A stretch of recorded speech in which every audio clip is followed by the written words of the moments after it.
Donald Trump. Before he was ever elected president, before he incited an insurrection to remain president, before he got impeached twice, and before he was elected again, was inducted into the WWE Hall of Fame for this. The realization of losing his hair has just engulfed Mr. McMahon. Shaving another billionaire's head in front of a screaming crowd in Atlantic City. Oh no!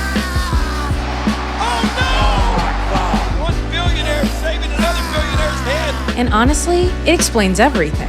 America used to pride itself on being a shining city on a hill, but now we're a freak show, broadcast non-stop across social media, cable news, and the manosphere. Yuck. And no one knows this better than Donald Trump, a man whose political strategy was essentially Kayfabe, wrestling's code of maintaining the illusion at all costs. But he didn't create this embarrassing dynamic so much as he perfected it. Politics, across the board, has turned into a performance, showiness over substance, hotshots over policy, gall over tact, and it's the only show currently airing on every single channel. So this week I'm asking, why are there so many parallels between pro wrestling and modern politics? And how is it better to treat our politics like such a spectacle?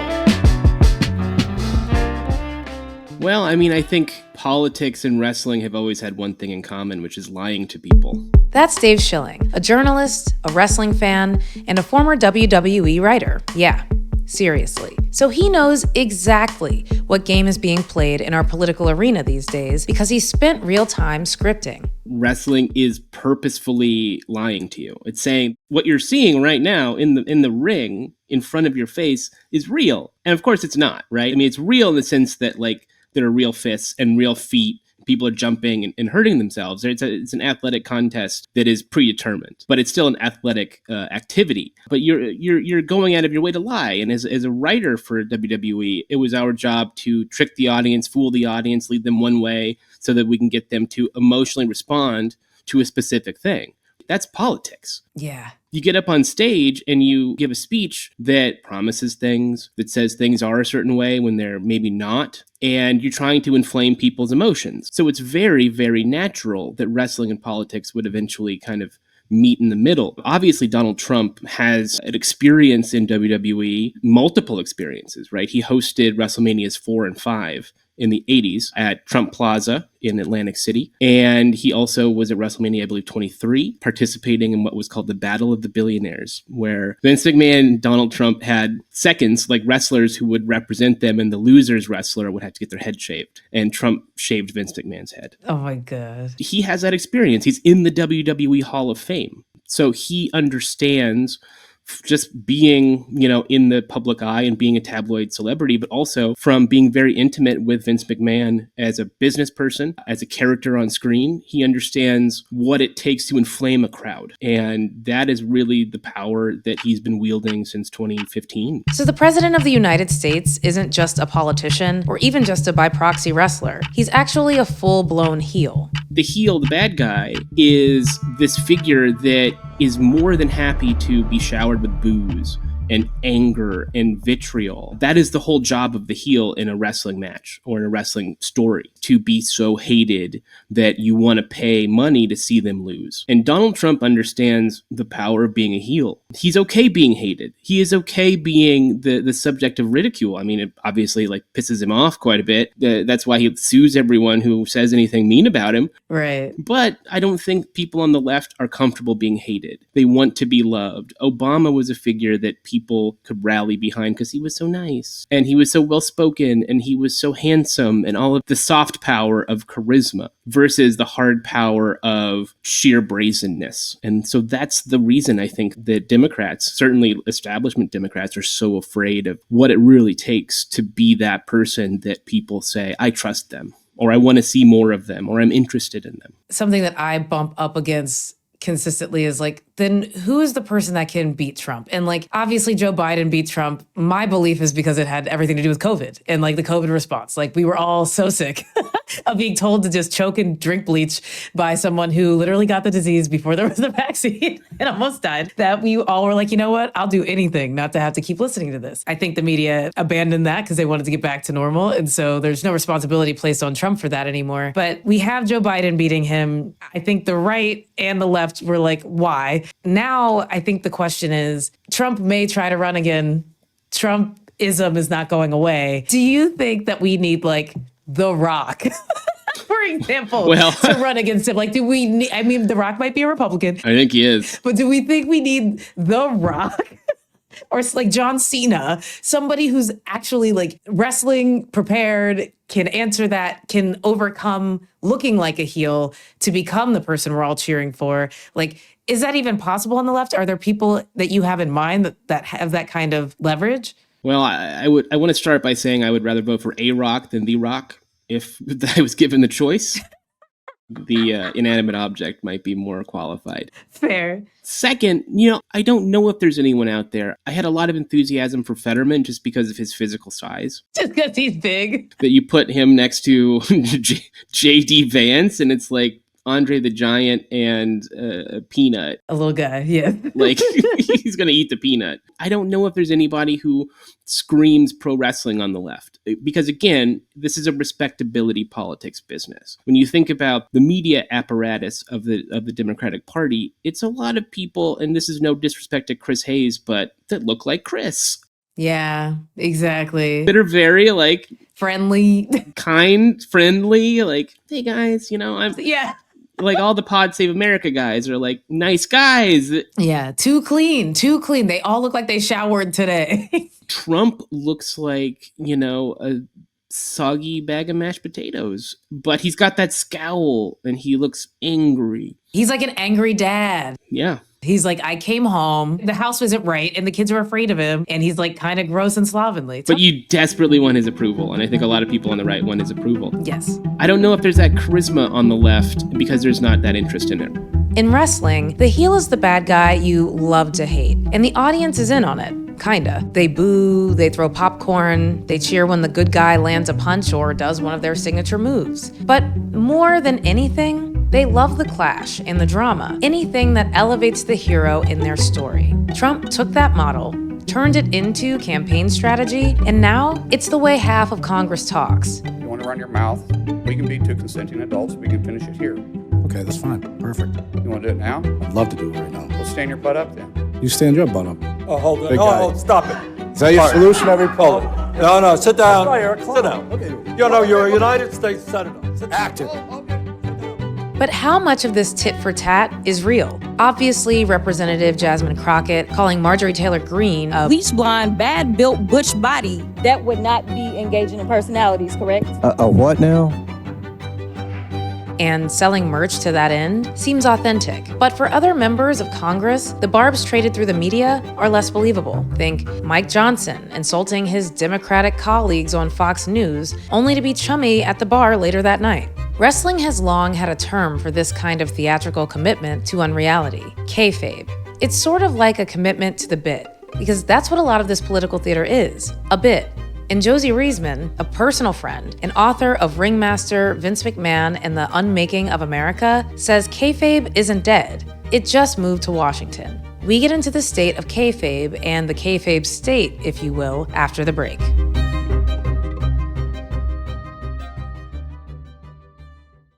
So Kayfabe, Kayfabe,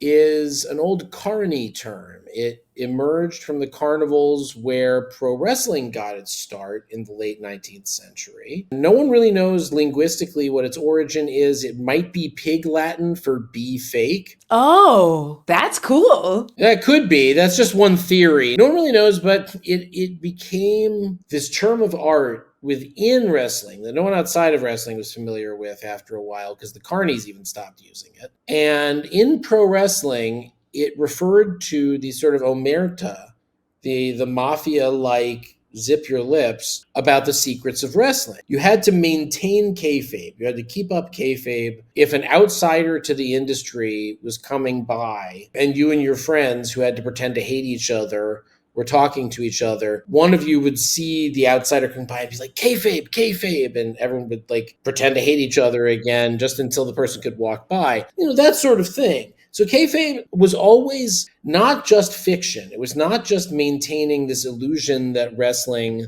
was an unrehearsed sport. What was interesting was you had to commit to it and to your character more or less all the time, unless you were in very private moments with your family and with other friends from the industry. You really had to commit to your character to a point where it wasn't exactly fiction. It was that fiction would become reality for a lot of these people. That sort of traditional kayfabe was this lie that you would commit to so hard it would start to become the truth. The old form of kayfabe dies in 1989 because in 1989 there's been a few years in which Vince McMahon and his wife Linda, in their capacities as the people in charge of the World Wrestling Federation, have been pushing for deregulation of wrestling and their business throughout various states. And eventually the New York Times catches wind of this deregulation effort and reports on it. And one of the points of the deregulation testimony that was happening in legislation, and also it should be said in lawsuits they were trying to get out of,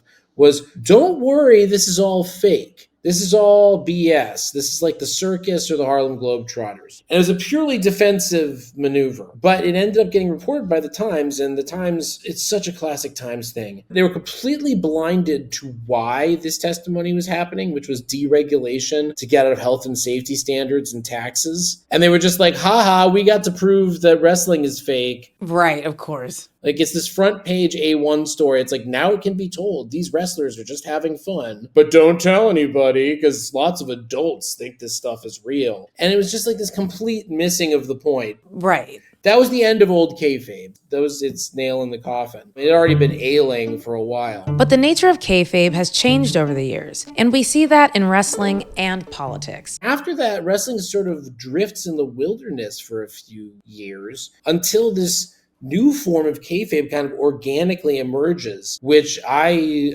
perhaps overdramatically gave a title, which was neo-kayfabe, to describe what we've had since like the mid-90s, which is this weird mix of reality and fantasy, where it's not so much the old kayfabe idea of saying to the audience, hey, ladies and gentlemen, tonight what you see is real. Yeah. You start from exactly the opposite assumption, which is that the audience is smart enough to know that what they're seeing is not real. And therefore, you can get away with a lot. And most importantly, because they know that most of it's not real, you can tease them by saying, what if one little piece of this was real? And they won't tell you what piece that is, or they will sort of direct you towards it. They want you to play choose your own adventure at home. Like, the idea is the people putting together wrestling shows, much like the people putting together political talking points, know that there is a secondary ecosystem of like the rumor mill through blogs and social media and word of mouth. The point is to try and manipulate that secondary ecosystem so that people will start getting info that maybe even conflicts with your proclamation that everything that's being seen is fake. Like, you can seed these lies beneath the surface. And if you seed them beneath the surface, you say, hey, go digging, look for the truth.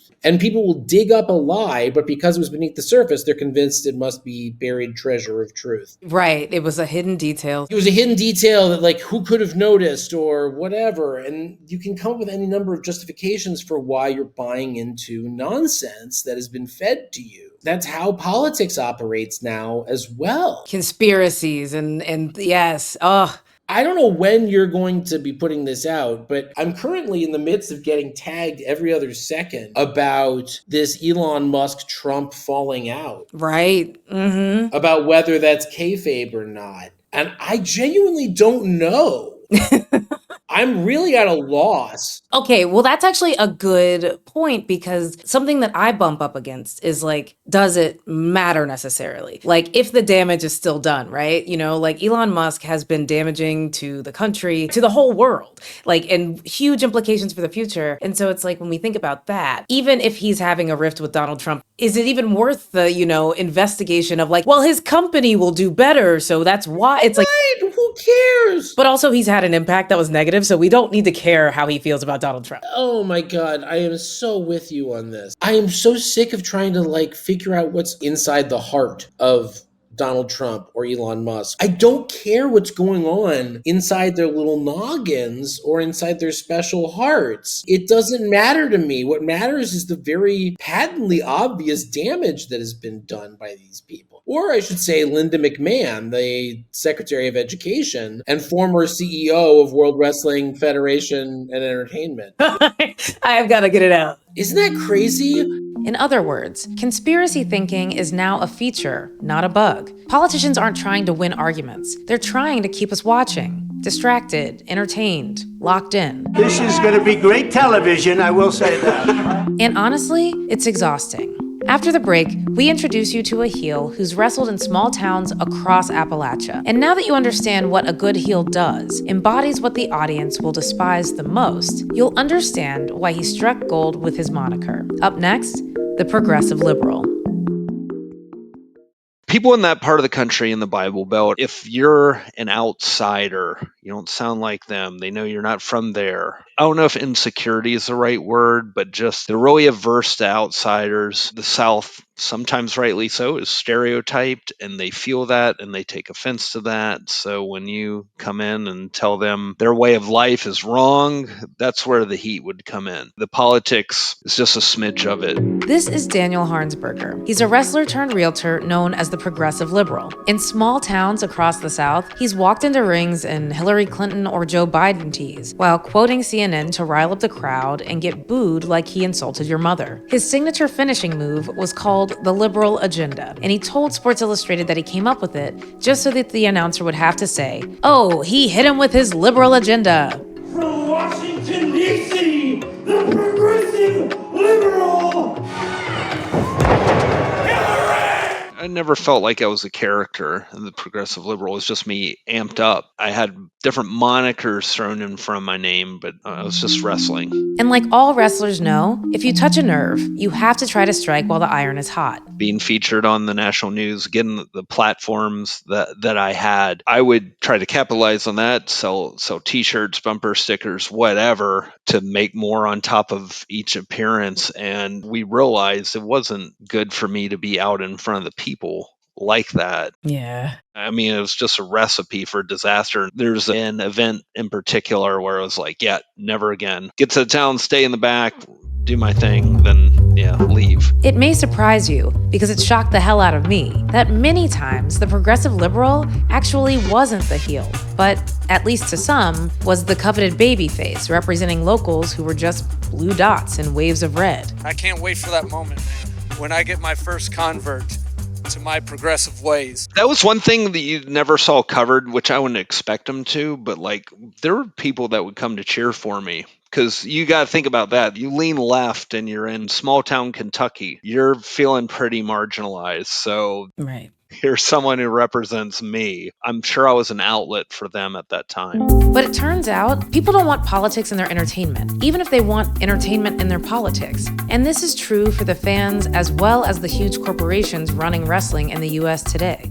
With wrestling, you talk about either of the two big companies here in America. They're going to limit anything politically related. I mean, one of them's publicly traded company. Mm-hmm. They can't afford, per se, to divide the audience, so to speak, politically. You actually bring up a really good point, and so I kind of want to follow this thread. So Donald Trump actually consistently says he wants to run this country like a business. Then you mentioned like a publicly traded company that is successful, that would shy away from politics as a way to essentially make more money, right? Like more people are going to come to this if it's less political, or if people at least feel like they're welcome. Do you think Donald Trump intends to run the country like a business, or do you think that he's just bad at business? No, I think he intends to use his platform to enrich himself. I mean, stuff that like if Obama or Biden or, if Harris had been elected and was doing the stuff he's selling coins And cell phones now. or anything he can put his name or brand on, he's selling it. Shoes. I mean, what does he not put? Bibles. Yeah, steaks, educational facilities. Right. I mean, just you name it. So, like, I think he's going to use it to benefit himself and his friends, and that's it. And then they're going to test the limits of our democracy, and hopefully we survive it. The progressive liberal is retired for a number of reasons, not the least of which being that politics became too much of a bummer. I mean, look around. So if even the spectacle within wrestling is too much, what does that say about our elections? The performance has spilled into policy, into school board meetings, into attempted coups. And like Josie said, no one cares what's in your heart. In reality, the damage is done. So the short answer to how is this better is it's not better. Not better to watch politics as blood sport. Not better to root for a side like it's WrestleMania. Not better to vote based on vibes, hate, or merch drops. And definitely not better to die on the hill of the guy you support no matter what he may do, shooting someone on Fifth Avenue or not. Because when it's all spectacle, the people who get hurt aren't just the ones who believed it was real. It's all of us.